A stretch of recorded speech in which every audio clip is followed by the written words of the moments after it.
Mexico ban, siguro naman gagaling sa side ng ex-solo queue. I'm surprised that there is an Eagle Eye ban, but okay. A Million Gaming, Black Widow, unang pili. That makes sense. Ex-solo queue with their Ankara. That makes even more sense. And we can see the compound and port ban, and malaman at malamang yung decider map natin is going to be sub-base. Okay. Black Widow for Amelion. Really something na di mo akalain mapipili ng Amelion, knowing na port usually is the eye of the beholder para sa side ng Amelion, no? If it's either from port or even compound. Kaso nga lang, Amelion, binana nila yun knowing na X-Solo Q still has a wide array of map talaga na pwede piliin na alam mong meron silang niluluto sa background.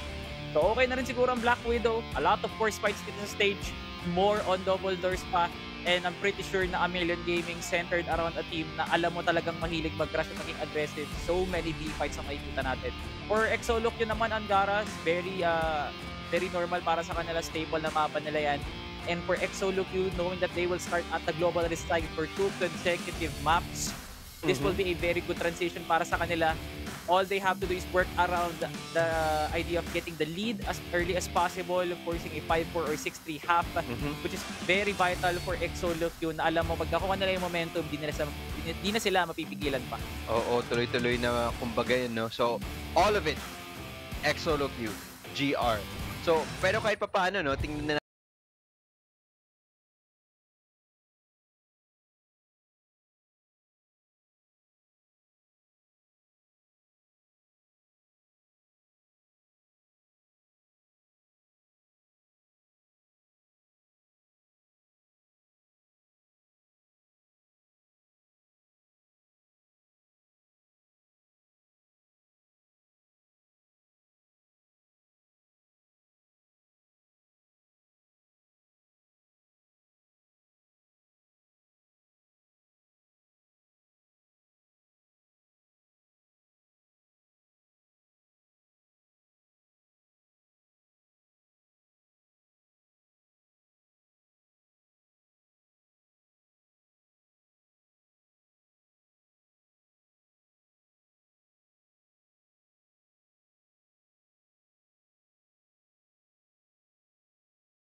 Nakita natin kahapon na Amelion Gaming, they really have bit of a lapse pagdating talaga sa decisions mid-game.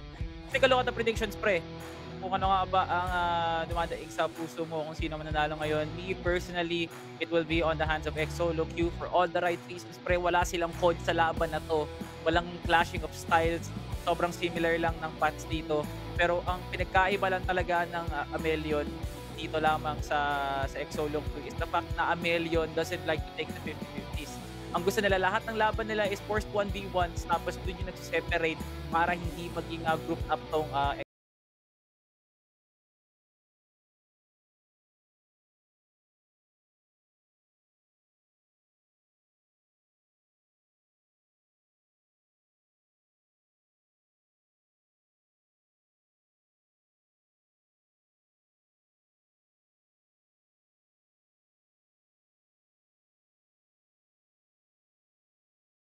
even Amelion Gaming could tap that up. Pero ikaw, pre, why do you think Exolo Q has an edge in this series? para sa akin kasi, oo, sinabi ko, agresibo sila magdepensa dito, and that's something that I feel na that they have that special compared to other teams. And feeling ko, sa side ng Amelion Gaming, pagdating sa mga initial strategies, parang I mean, I know their mid-round calling is not their best din talaga, but I feel like dahil sa alam mo yun, kahit masasabi kong alam nila yung mga playstyle ng X solo queue, they still won't be able to keep up sa bilis na gagawin dito ng X solo queue at talagay mabibigla sila kagaya nangyayari ngayon si Yaba, di niya namalayan na ganyan pala kalalim ang SL2. So, tinatanong mo sa akin, bakit ang tingin ko X solo queue? Kasi yung bilis na gagawin nila hindi kayang tapatan ng Amelion Gaming at tingnan mo ba naman ngayon? Ixor na lang ang naiwan dito para sa blacklist and mahantingan na din siya. Tuloy-tuloy na din. Red life na din siya. Oo, nahulog to si SL2 but it's still 3 members of X solo queue. Buhay na buhay dito. Si Jake nakatambay dito sa A-Long gamit ng kanyang sniper at well, when I say tulak yung global risk, tutulak talaga ang global risk and that's X solo queue's identity at this point. Okay, Granada, tinapon, trying to make chip damage and RTA, di na siya kailangan maging makulit dito. Tambay lang siya. Hintayin niya gumawa ng pagkakamit si Isor. And it's the perfect defense setup right now para sa side ng X solo queue. Planchado and sooner or later falls in the hands of Ikus, X solo queue, first blood here, and you know, exactly as I said, the round goes the way that I say so kasi X solo queue, they've been known for this style and alam ko yung Amelion Gaming, hindi nila talaga kaya to tapatan pero this time around mukhang gusto nila bumilis dito sa B-lobby kaso nga lang isang Granada, tinigil sila. Nothing but pure cleanliness no for X solo queue in that round and making sure na hindi sila masyadong nagiging mainit. Gotta admire Ecos and RTA no na knowing na kahit 3v1 na yung usapan na doon, they're not trying to pick out the last remaining member of Amelion. So ngayon, Amelion really adjusted to the liking of X solo queue. Naging aggressive sila no early. Kaso nga lang at the cost of a very early pick of galing sa X solo queue. Nung nawala si Zerk kagad, nahirapan ng Amelion kumuha ng pwesto at distansya sa mapa na kung saan alam mong napakalaki pre, mas mabilis mag-rotate ang global risk dito.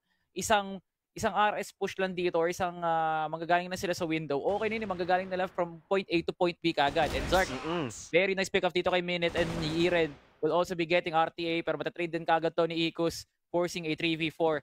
X solo queue really likes to start it off really hot pero manlalamig sila dito with a good set of kills for Amelion with Exor and Zerk also getting kills of their own. A lot has been said about Amelion from the start but they know how to fight up until the end. 35 dito sa oras na lang dito mga kaibigan. X solo queue with now Ikus just alive. Yan na lang ang kanyang ibibigay dito sa mesa na to. Kayang nga ba ubusin ng nag-iisang Ikus ang tatlong nakabantay dito sa may long? Kailangan ng lumayo dito ni Ikus kasi kailangan niya mag-reposition. Nade, binato na kagad ng Amelion Gaming 17 para itrabaho to. Puging nakabantay sa lakay kagad kay Ikus. And Amelion ties off 1-1. Okay.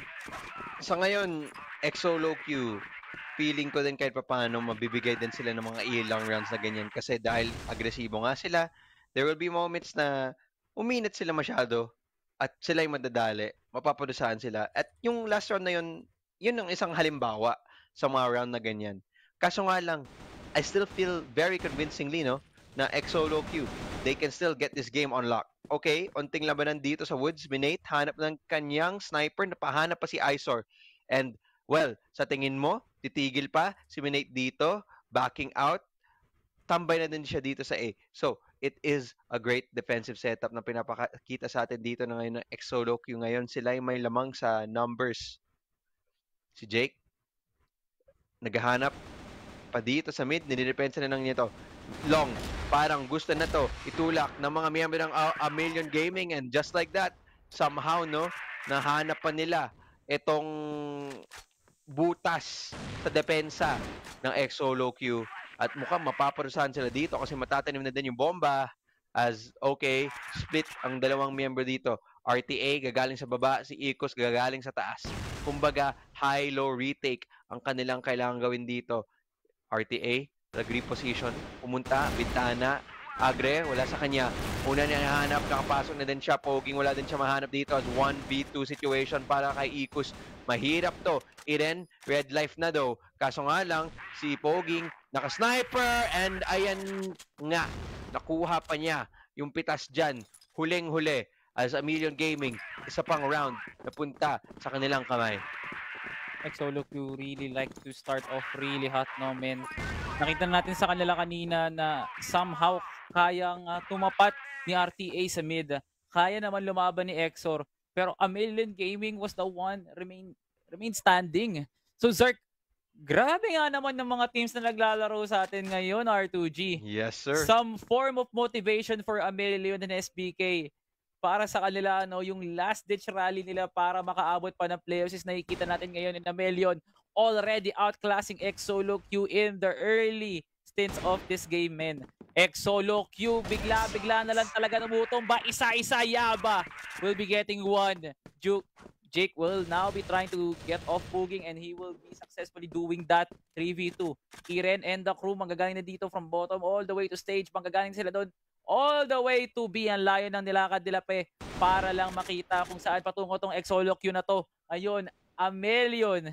Kailangan na nga nilang mag-cover up dito. Kaso si Ikos ang mananalo sa laban nila ni Iren.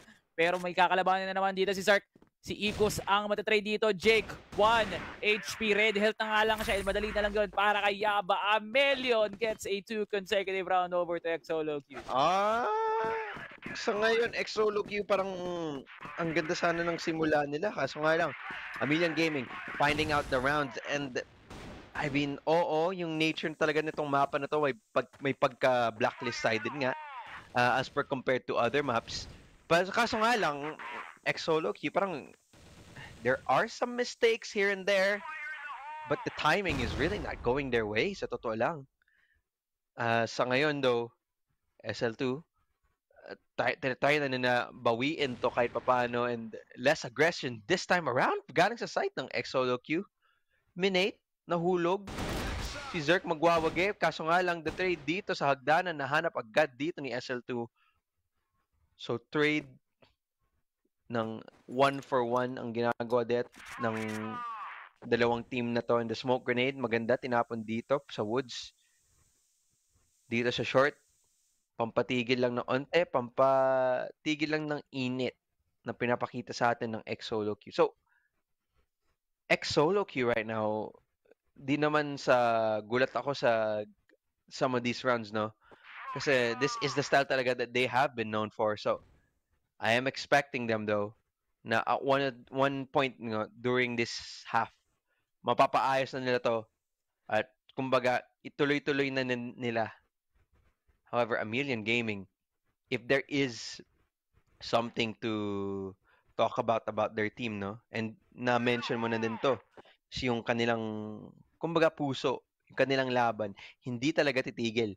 Hindi talaga sila titigil hanggat, alam mo yun, huling-huli na talaga. Hanggat G to the G na talaga to. At ayan na, yung laban na sinasabi ko, galing sa Amelion Gaming. At yung apoy na yan ang makakabukas at makakasunog ng bukas dito sa B-side. Post-plant na ngayon, flashbang, tinapon, pampatigil. Gusto nila pasukan to. Yung retake, kailangan parang tubig para tigilan yung apoy na ginawa ng Amelion Gaming. Kaso nga lang, si Yaba nagdagdag pa ng gasolina. 1v2, Zerk trying to clutch this up. Hanap siya ng unang pick-up si SL2. Napakalayo ng kanyang pwestuhan. 5 seconds na lang. Kailangan nila to i-stick. And just like that, the clutch galing sa side ng Amelion Gaming na pupunta sa kanila. Dalawa na nga sila.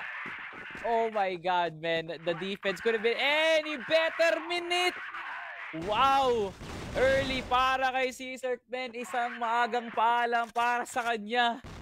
Lalabas pa lang galing spawn timer si Idol na dahil kagad. My God, Xolo Q. Parang galit na nga talaga sila. Pero hindi mo pa ipagkakaila, pre, na lamang pa rin ang tatlo ang Amelion Gaming. Nag-iinit pa rin sila dito. Ikakayahan pa rin para mag-recover ang Amelion kasi double sniper setup naman sila. And ganoon, nabawi din kagad ang pagkawala dito ni Sark.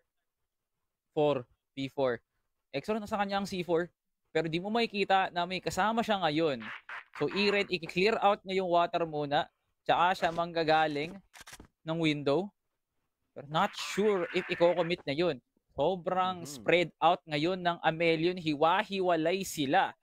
And this is a risk not worth taking kasi walang magte-trade para sa isa't isa. Kaya Yaba, not sure kung i-clear out niya muna si Ikos pati si RTA and Exor! That was a goated pick laban kay Jake. Timing na sana para kay Jake. That he was spamming crouch pero ini-spam niya na yung crouch. Ganon galupit ang aimbot ni Exor. Pa-check PC nga naman dyan mga Marshall. What was that, Exor? That was absolutely crazy. Kitang-kita naman lahat paano binasura ni Exor yung pwesto ni Jake. Exolo Q now on threat position. Amelion nakapagtanim na nga ng C4. May laban dito sa may long and Exor needs to fight Aren and Exor at the same time. And now RTA, isa na lang ang natitira para sa side ng Exolo Q. 25 tumatakbo ang oras. RTA, sabi window lang, Puging. Discovery para sa kanya. May util pa rin na ibabato si RTA. Pero 17 ang tumatakbo na oras dito. Puging gets the headshot. Amelion Gaming. Everyone is putting in the work para talunin ng Exolo Q. Okay, Amelion Gaming sa kanilang map pick napapakita na din nila kanilang laban dito. Kanilang puso. Okay, LA, agresibo na naman tong Exolo Q kaso nga lang yung reaction galing kay Amelion Gaming nandyan. Masyadong uminit ang pinagagawa dito ni Eren pero buti na lang nandyan si Yaba para ibalik sa kanila yung kapantayan, yung equality dito sa numbers. Kaso nga lang SL2 may inisyatibo. Agad-agad nahanap niya yung dalawa para bigay yung lamang sa kanilang team Exolo Q. Mukhang muling umiinit. Poging though, gusto niya i-shut down yung mga pinaggagawa ng Exolo Q and Isor. Left with Poging here in a 1v2 against Manate. Tindi. Napakatindi. And yung mga magkakamali na ginagawa ng Exolo Q parang gustong parusahan talaga ng Amelion Gaming. Napakasakit niyan. A site gustong puntahan. Minate, alam na walang katao-tao dito. Alis na siya. Pumunta na daw siya sa A. Baka makahanap pa siya dito ng napakalupit na timing. Matimingan pa niya. Itong dalawan na to. Red life sila. C4, hindi pa natatanim. Headshot, isa, Isor, nahulog na din. And the recovery. Galing kay Minate. Hindi lang daw sniper siya marunong. AK din marunong siya.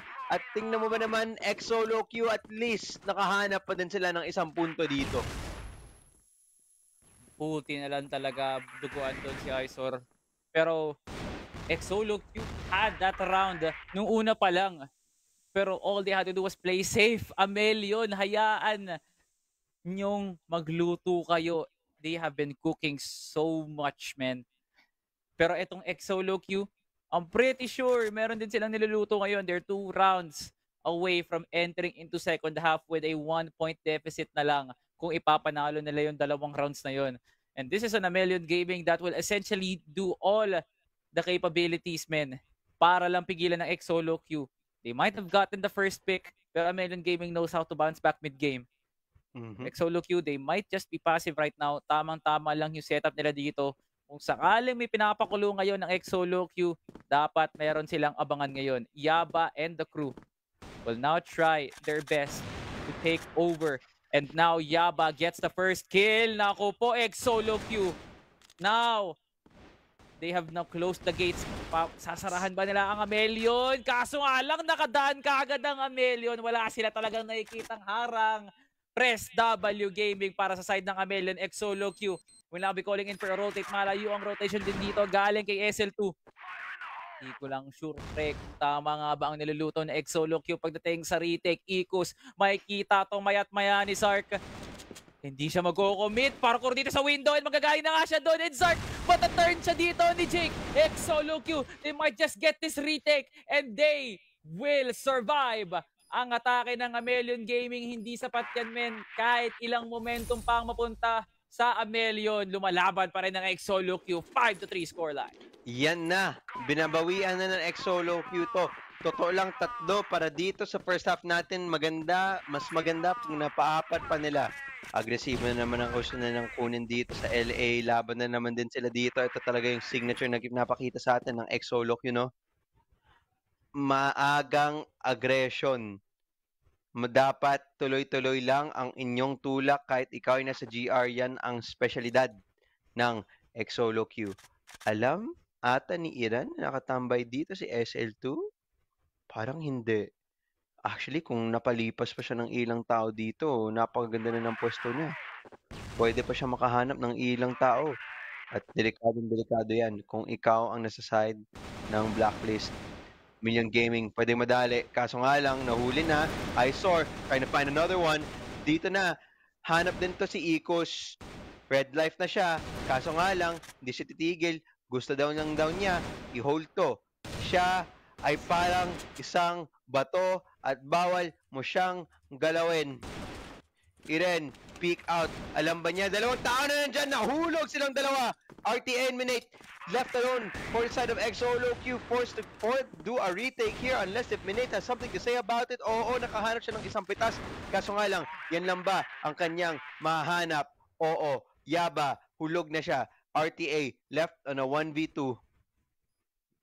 Zerk, maganda pa naman ang kanyang buhay. Si Yaba din, medyo full life. RTA, nagbabantay dito sa pinto. Nakaligtas na to si RTA. Nakalagpas na at kahit naglalagpas, hindi siya nakatingin sa tamang posisyon. Ngayon, Million Gaming ang kukuha ng unang lamang dito sa first half natin. Lipat, pwesto. Exolo Q men struggling in the first half.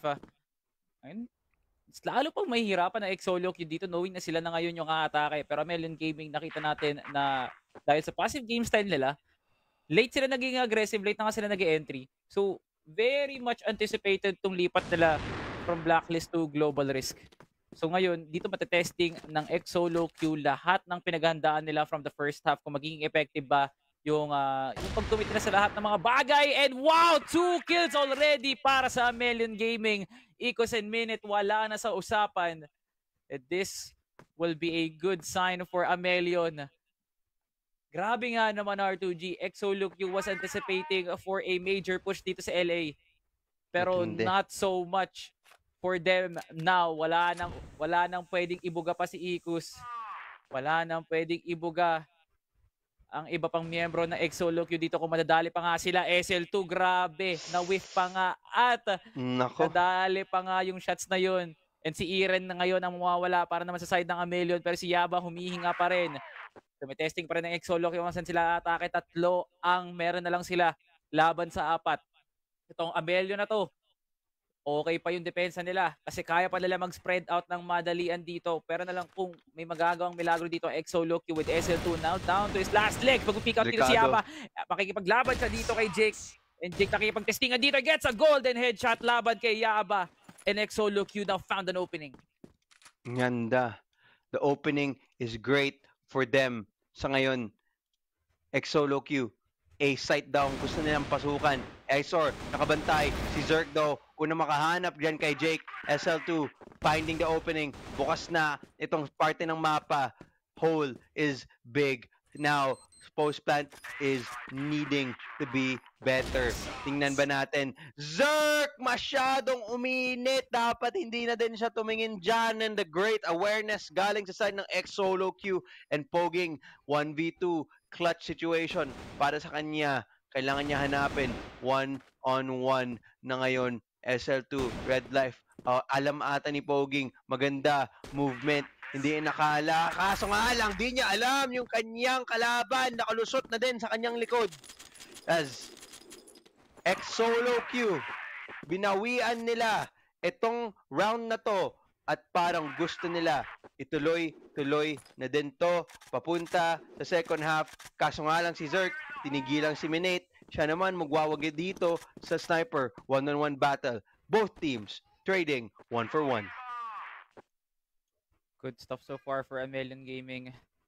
Pero this is really a close bout, no? If XQ can still come back from this, This will be very important para sa Xolo Q.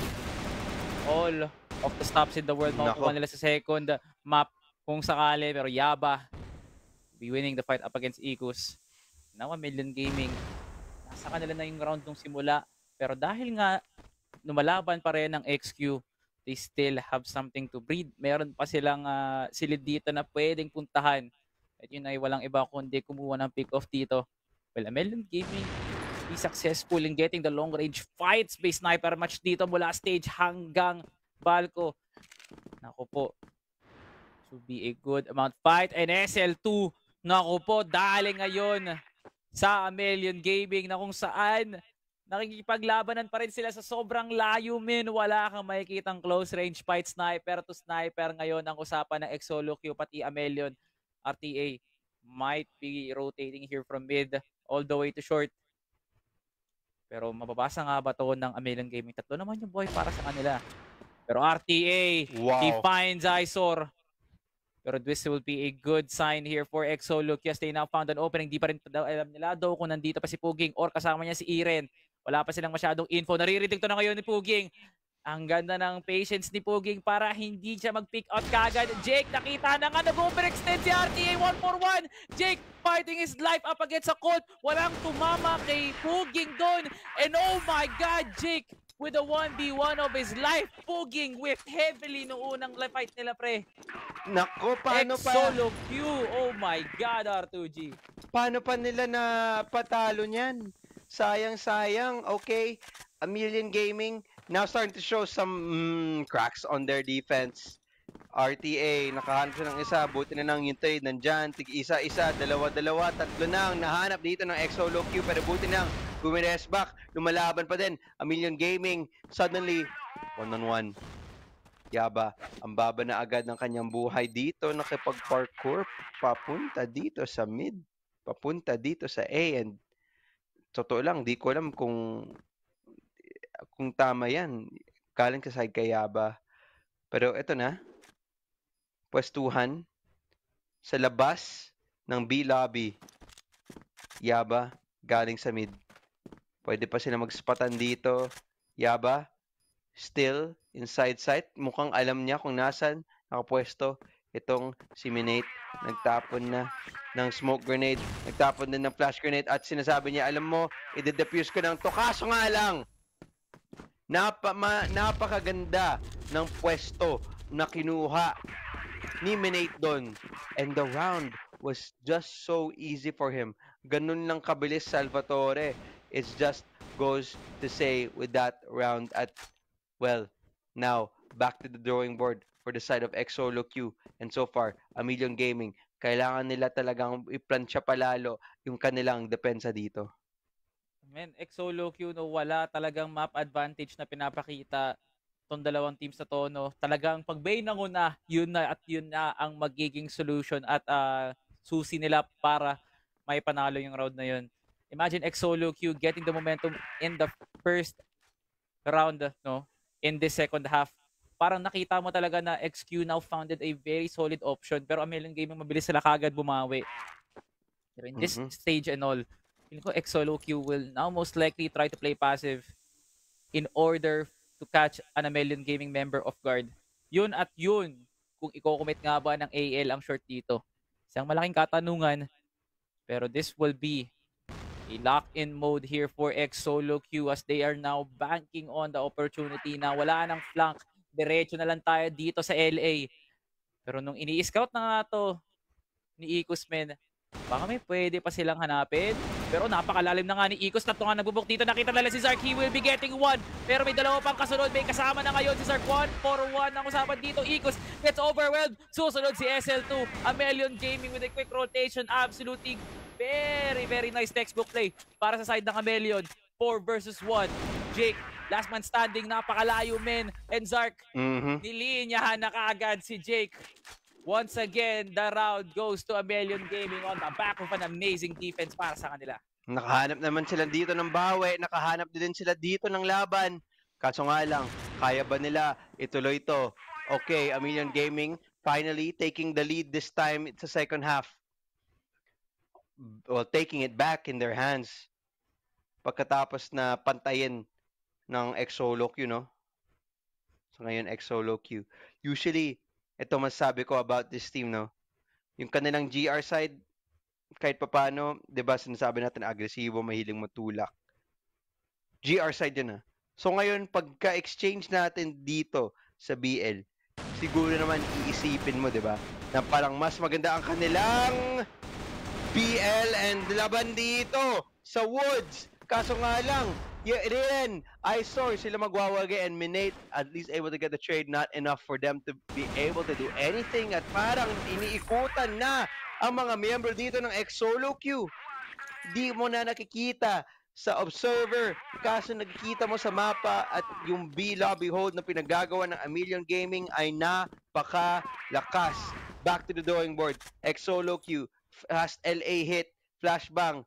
They need to throw this out. The utility will be perfect for them kasi dalawa pa ang nagbabantay dito sa LA. Oo nga, Amelion Gaming, parang yung dalawang rounds na yun was on the back of not even letting XU get an entry. Yaba! Triple kill instantly! What? Napakabilis! Ang bilis kumilos ng Amelion Gaming. Hindi na sila nag-hold ng site. Hinahanap nila ang X-Solo Q. Amelion Gaming pushes it to 3 to send it to map point.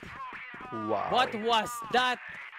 Oh my goodness, Amelion Gaming. Can't be stopped, can't be moved, can't do no wrong para sa side ng Amelion Gaming. 6-9, Ecos now finds Puging. Pero tinan mo naman pre, galit na galit din ang X-Solo Q. Maghanap din sila na laban dito. SL2, grabe nga naman yung pick na yun. He picked out 2. Can he get 3 though? SL2 with the help of Minute clears out the rest of everyone at RS and stage. X-Solo Q, what was that SL2? Ay, ganito nang talaga kabilis ng ating rounds, no?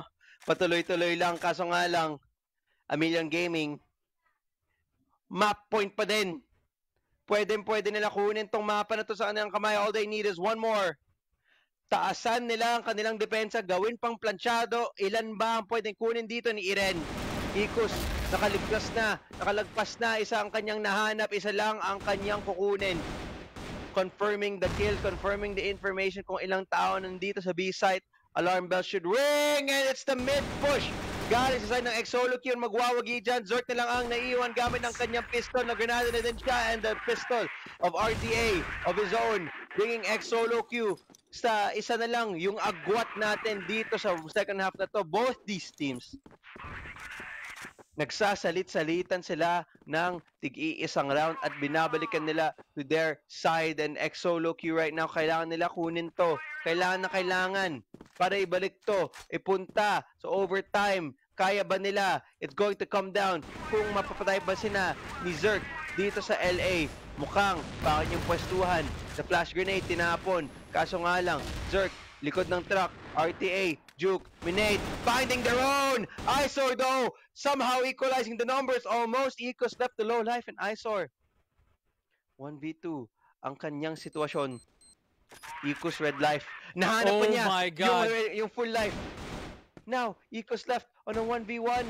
Isor, Ecos na sa mas mataas na pwestuhan. Red life na. Both low. And it's the headshot from Isor para tapusin tong mapa na to para sa side ng Amelion Gaming. And that is all she wrote for X-Solo Q right now. At tingnan natin ang 10